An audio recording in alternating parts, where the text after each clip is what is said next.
engagement in the Obama White House and warned the administration about Russian interference numerous times. Thanks for being here. Appreciate it. All right, so what do you make of what Putin's up to here? Well, Putin is a master of deception, and I think this is just another example of how he will say one thing and means something entirely different. We know from documented U.S. intelligence that Putin wanted Trump to win in 2016, and he went to great lengths to effect it to happen. He wants exactly what Trump has said in giving a pass to Putin to invade NATO allies.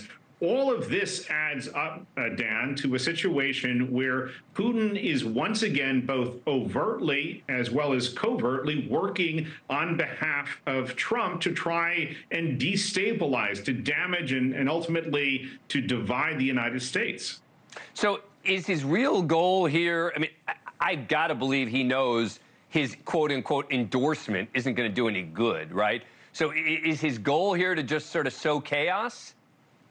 That's precisely the objective. He wants to both sow chaos, confusion, and ultimately he sees just stirring the pot here, providing Trump with some level of cover to say, no, actually, Putin doesn't want me elected, even if everything that Putin is doing, everything that Russia is doing, is in furtherance of Trump's campaign. And so Putin will play this game where he is essentially denying what is obvious and allow that to create that level of chaos. Here's John Bolton, the former national security advisor under President Trump, talking about this.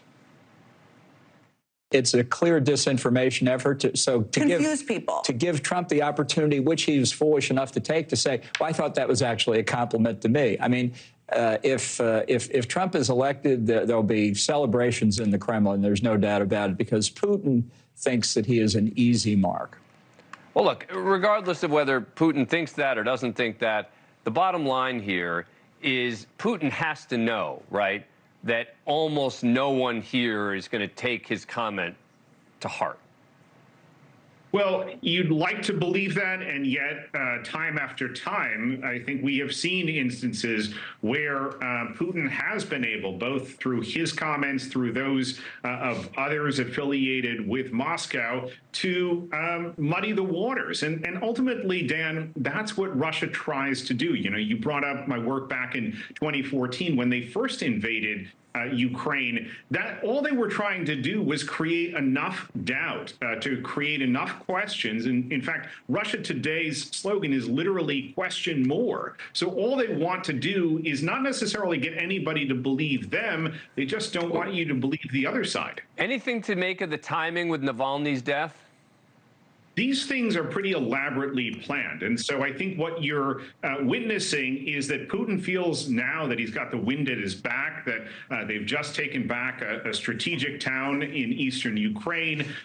Republicans are questioning whether or not we should even send more aid over there. And then obviously you've got Trump out there suggesting that Russia should have a pass on invading other countries. So he's feeling pretty good, and he's trying to build up even more momentum as we run up to the summer and what is likely to be a Russian offensive. Brett Bruen, thank you very much. Appreciate it. Sure thing. Now, while there's some question about what former President Trump's net worth actually is, he's definitely worth a lot more than the $355 million judgment rendered against him in the New York fraud case last week. But still, the former president's supporters have come out in droves to financially support him, to effectively try to pay his fines following the latest costly ruling. And these are not big money donors. These are just ordinary people who are giving, right? Most of whom are plunking down $10, $20, $50 for the former president.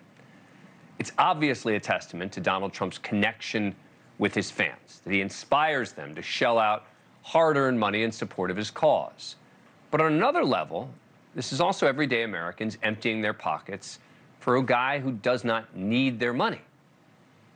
Now, it's happening mostly on the crowdfunding website, GoFundMe, where as of this afternoon, more than 13,000. Thank you for watching.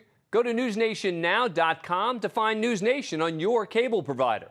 And don't forget to click the red subscribe button below to get more of News Nation's fact-driven, unbiased coverage.